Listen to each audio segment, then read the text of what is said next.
Поправки в бюджете республики сегодня во втором чтении утвердил парламент Северной Осетии. Правда, не все. Были инициативы, которые так и не нашли поддержки среди депутатов. Например, предлагалось более 30 миллионов рублей снять с программы по ремонту республиканских дорог, принятой в первом чтении, и направить на их содержание. В это входит не только ямочный ремонт, но и уборка придорожной территории. Поправка была отклонена. Дорога не отремонтирована, то зачем ее содержать? Понимаете, вот по раздолбанной дороге ездить, коллеги, мы что же не с луной свалить? А единственное, что лично меня сдерживает, это то, что 3 года назад мы уже как бы тендер выиграли, а теперь надо, скажем, сохраняя лицо, делать то, что в принципе нельзя делать.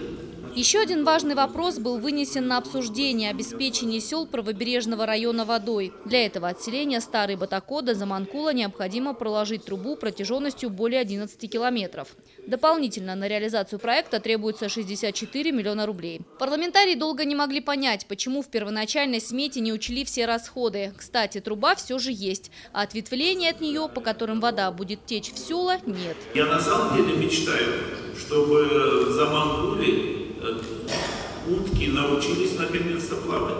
Проблема же у заманкульских водоплавающих, что там нет воды. И вот если мы за счет фоногдона заставим, научим гусей и уток плавать, это будет счастье. В итоге депутаты проголосовали за выделение средств, а это значит, что в ближайшее время у жителей правого берега в домах появится вода.